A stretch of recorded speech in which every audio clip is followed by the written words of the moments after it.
Hey guys, it's Tori, and today I'm going to be discussing my recent reads from the past couple of months. I usually try to do this every month, but I did not read that much in August or September really, so I decided to just combine them. Plus I had other videos and things going on in life that I was more concerned about. So anyway, let's just go through this. I'm going to try to keep this video relatively short because I don't have a lot of time to edit it before it needs to go up, and honestly I don't have a lot of time to film it right now. So let's just get started with actually probably my favorite read that I have on this list, that being The Shadow of Perseus by Claire Heywood. This is a retelling of the story of Perseus, or stories involving Perseus, but we're seeing them from the perspective of the women in his life. So we follow his mother, his wife, forced wife, and Medusa. Each part is from a different perspective between those three characters. This is my second book I've read from Claire Heywood. I did read her debut, which was The Daughters of Sparta, which I really loved, and I think I did enjoy more than this. Mostly because there's just a longer story going on in there, and we're only following two different female characters, in that we're following Helen of Troy and her sister Clytemnestra, and those are the only two, and it's a longer book, so we just get a lot more character development in that story. This one wasn't bad, especially for how short it was. I feel like I really did get to know the characters, but I would have liked a little bit more from them, especially from Medusa. She is only in it very briefly because obviously her story with Perseus is a lot shorter. But I really love how Claire Heywood actually brings to life mythology. She takes away all of the mythological, magical elements from these stories and really just makes them very real and more historical based, and I really like that different approach to it, and it just creates a different perspective on everything going on, and I just really love the way she does that, and she did that with this book. I think I gave it 4 stars on Goodreads. I think I gave a little bit higher, just like a decimal or 2 higher on Storygraph, but it's definitely my favorite of the books I'm going to talk about. There's one other that I rated a little bit higher because I think as a book it's a better book, but on a personal enjoyment level there were some things that were to be desired in that other one, so this one was my favorite as far as my personal enjoyment. Then I read The Invisible Hour by Alice Hoffman, and the first half of this was 5 stars. It was amazing. I was in love. And then the second half happened and it just got weird and uncomfortable for me to read. So this story follows a young girl. It actually starts off a little bit with her mother, but basically her mother has her out of wedlock. It's more in, I think it's kind of set in the 90s, I want to say. Maybe a little bit earlier as far as when it starts, but it follows this mother who ends up getting pregnant out of wedlock. She's in this very conservative area, and so her parents don't kick her out but want to decide what to do about the problem instead of letting her decide, and so she runs away and she ends up joining this cult and actually ends up married to the leader of this cult. And so this young girl is raised in this cult, and she ends up discovering books and falls in love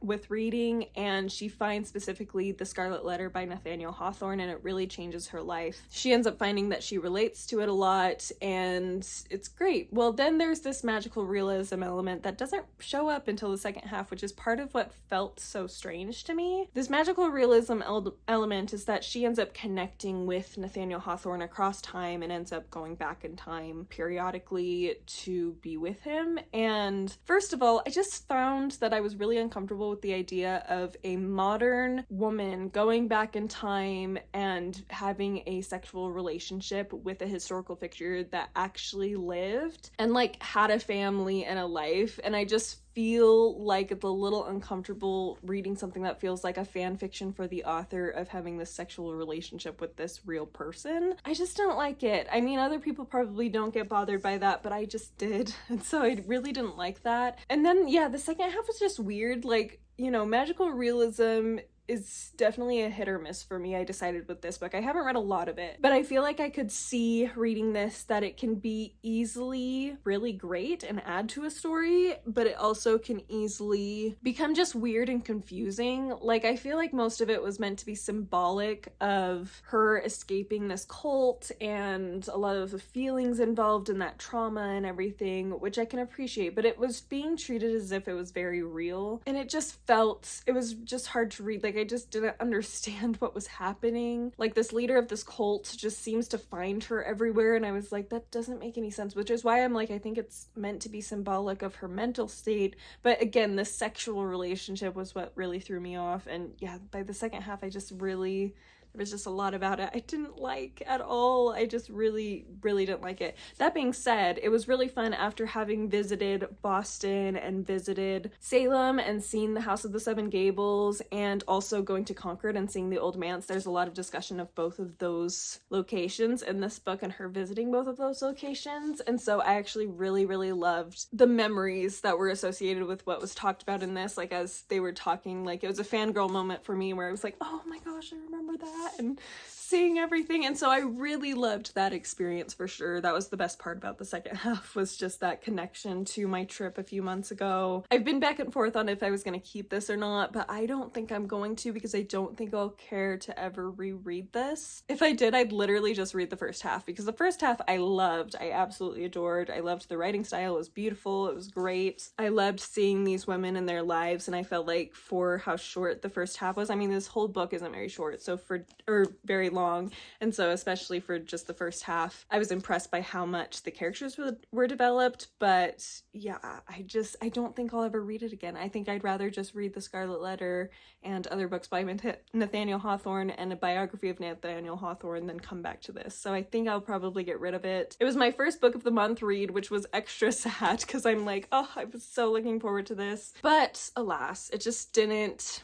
It would have been 5 stars. It would have been a new favorite of the year if that second half hadn't been the way it was. So anyway, there's that, unfortunately. Then we come to the one I've rated the highest out of all of these. Okay, just kidding. I do have one that was a reread that I gave 5 stars. But as far as the ones that were new to me reads, this was the highest rated. But personal enjoyment, I did enjoy the Shadow of Perseus better, and that is Babel by RF Kuang. Briefly, this story follows a young man from China during the Victorian era who is taken by a professor from Oxford to England. And this is a magical version of our world where there's silver that is able to magnify power that is lost in translation. And you'll have to read it to fully understand that, but basically between languages there are certain words that don't mean quite the same thing but almost, and you can etch those into silver and it will cause things to happen. And most of this book really is just them being students. So we have this place called Babel that is like a college in Oxford that's centered around translation. And so a lot of people get these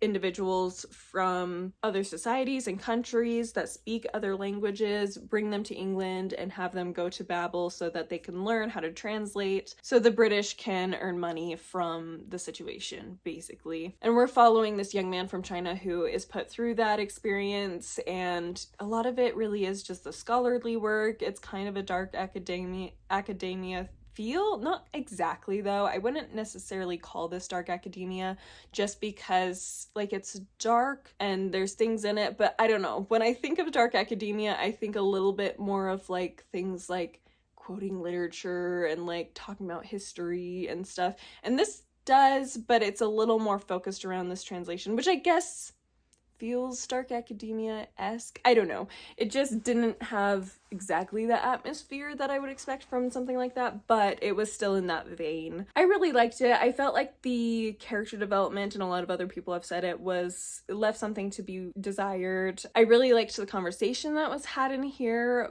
but there were a couple of things. How do I put this? I guess it made me uncomfortable in a good way, where it made me just think about my own habits and way of speaking and my own thoughts about things, which I really appreciated. But there were a few moments within the book where I just prefer having these kind of conversations that lead to something like, hey, this is a way we could make things better. I don't really like it as much when we have these conversations and it just comes out as like, this is a problem, this is a problem, this is a problem. I want some sort of idea of a solution, and not that people of other races have to tell me what the solution is or anything, but I just like an exploration of possible solutions, because I just feel like pointing out problems and problems and problems just gets exhausting, and then it makes you feel hopeless and feel like you can't do anything, and I just don't like that approach. So I think this is a good one for people to like rethink where they're at and get thinking about the topic, but I don't think it's a conversation. For how long this is, I would have liked it to be a conversation that led to the next step of the conversation, rather than just focusing on the problem side of the conversation. Like I said, I still liked the conversation and appreciated a lot of what this book was saying. I just wanted a little bit more to the conversation, and then I wanted a little more character development, because I feel like this whole book was about the topic rather than the characters, and that's just not my favorite type of story to read. I'd rather more focus on characters, and I feel like it tried to be focused on the characters, but it just didn't quite fully flesh them out for me. So then I have my reread, which I gave 5 stars, of course. It was Mockingjay by Suzanne Collins. I read this because we did an episode on my podcast about it, and I really, really enjoyed it this time around. I remember when I was younger reading it and really liking it, not quite as much as the others, but just because my taste at the time, like this is just a little bit of a slower book, so that impacted my enjoyment at the time. But I know a lot of people afterwards said that it felt really rushed, and I just didn't super feel that way. Maybe a little bit, but I just didn't remember specifically disliking the pacing. But this time around, reading it as I'm older and have a better idea of literature, I did notice it was pretty rushed, but I didn't mind because I feel like with the movies in my head, I was able to flesh out what was happening on my own, and ultimately I did just really like it. And I love this series. I think it's really great. You know, everything has its issues, but personally I really love this series. My heart's in it, and I'm so glad I got to reread it after all this time. And then we're going to end with the book I'm currently reading, which I pretty much am sure I'm going to give it between 3 and 4 stars, and that is Under the Cover of Mercy by Rebecca Connolly. This is a story set in World War I following this nurse in Belgium who takes in soldiers, Allied soldiers, who are lost there, and takes them in and helps them escape from Belgium out of the power of the Germans. This is the type of book,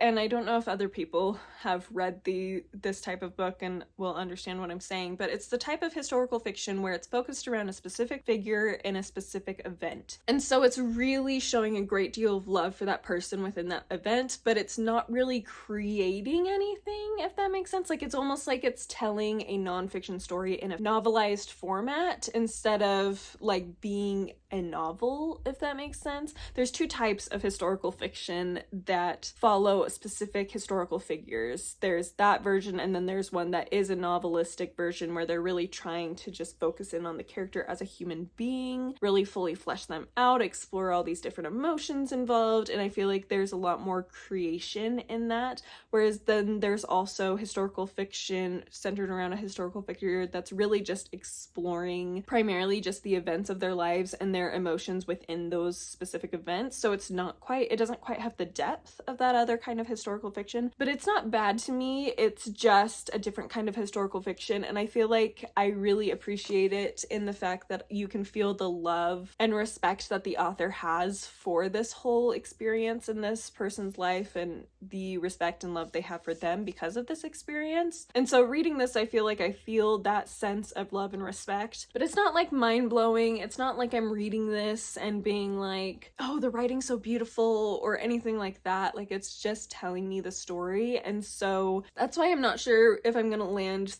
3 or 4. It's not going to be a 5-star for sure, and it's probably not going to be higher at all than 4-star. It's going to be 4-star at the max. It's probably going to be like 3.5 on Storygraph, so then I need to figure out if I want to round up or down. I'll probably round up because, like I said, I really feel that respect for what the author's doing, shedding light on this wonderful woman who deserves some sort of acknowledgement, but it's not like amazing. I think probably as far as the craft goes, it would be more like a 3-star over a 4-star, but just with that added element for me personally, I'll probably give it 4 stars on Goodreads just for that. But I mean, it's good. It's really short, and if you're interested in that kind of historical fiction, just kind of getting a sense of the nonfiction facts in a fictional experience, then this one's a great read. There's a couple of authors that I read books like this from that I've really enjoyed that my bookstore that I work at sells, and it's nice. I wouldn't want to read them all the time, but it's nice to throw them in here and there. So that is it. It is the end of September. I just have a few more days left, so I'm going to try to finish Under the Cover of Mercy in the next couple of days, and then I'm going to be starting on Victober, so it will be great. Thank you again for watching. Let me know down below if you've read any of these and your thoughts on them. Also, let me know what you're reading, what you have read in the past couple of months that you've really loved. I would love to know. I hope you are having a wonderful day, a wonderful reading week, and I will see you next time. Bye!